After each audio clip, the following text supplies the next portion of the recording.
Hi hello welcome to my channel Hanvita's collection.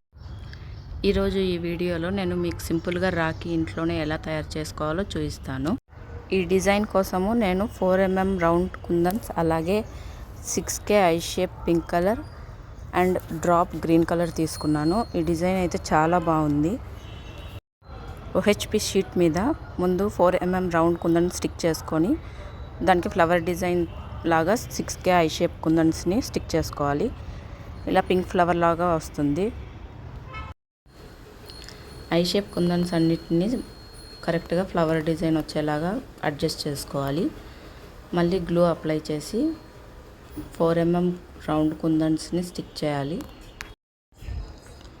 మన చేతులతో మన అన్నకి కానీ తమ్ముడికి కానీ ఇలా రాఖీ చేసి మనం రాఖీ కడితే చాలా బాగుంటుంది. ఈ డిజైన్ అందరూ తప్పకుండా ట్రై చేయండి. సింపుల్గా చాలా ఈజీగా మనం ఇంట్లోనే చేసేసుకోవచ్చు. ఇలా ఒకసారి రౌండ్గా ప్లేస్ చేశాక కుందన్స్ని 2 కుందన్స్కి మిడిల్లో మళ్ళీ ఒకసారి 4mm కుందన్స్ని స్టిక్ చేసుకోవాలి. అప్పుడు మనకు డిజైన్ ఇలా వస్తుంది. దాని తర్వాత ఒక సైడ్కి మనం గ్లూ అప్లై చేసుకొని డ్రాప్ షేప్ కుందన్స్ని స్టిక్ చేసుకోవాలి. ఇక్కడ మనం థ్రెడ్ బ్యాక్ సైడ్ స్టిక్ చేస్తాము. ఇలాగ 2 సైడ్స్ 3 కుందన్స్ని స్టిక్ చేసుకోవాలి. తర్వాత ఇవి నీట్గా అడ్జస్ట్ చేసుకొని డిజైన్ కంప్లీట్ అవుతుంది. తర్వాత డిజైన్ని మనం కట్ చేసుకోవాలి. ఎక్స్ట్రా ఉండే OHP షీట్ని అంతా ఎక్స్ట్రా కట్ చేసేసుకోవాలి. అప్పుడే ఫినిషింగ్ నీట్గా ఉంటుంది. అన్ని సైడ్స్ ఎక్స్ట్రా ఉన్న OHP షీట్ని కట్ చేసి మనం లైటర్తో కనుక చేసుకుంటే చాలా నీట్గా ఉంటుంది. అదే మ్యాచ్ స్టిక్తో కానీ అగరబత్తితో కానీ చేసుకుంటే బ్లాక్గా ఫామ్ అవుతుంది. కుందన్స్ కలర్ కూడా డిఫరెంట్ అయిపోతాయి. ఇలా లైటర్తో ట్రై చేయండి, చాలా నీట్గా ఉంటుంది ఫినిషింగ్ అనేది. చూసారా బ్యాక్ సైడ్ కూడా ఎంత నీట్గా వచ్చిందో ఫినిషింగ్ అనేది.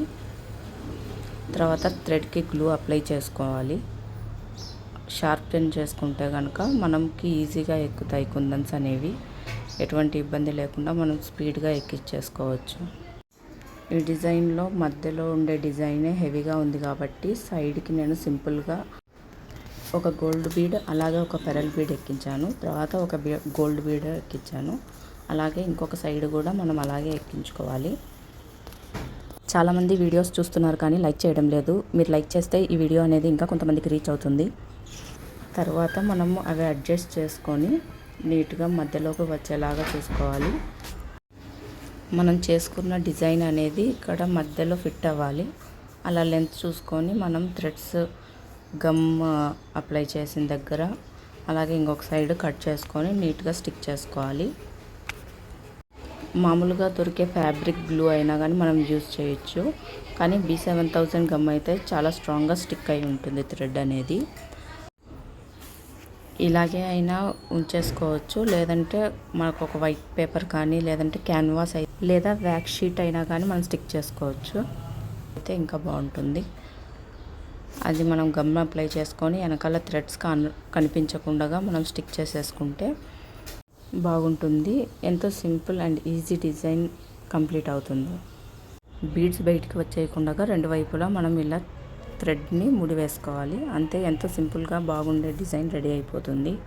Don't forget to like, share and subscribe.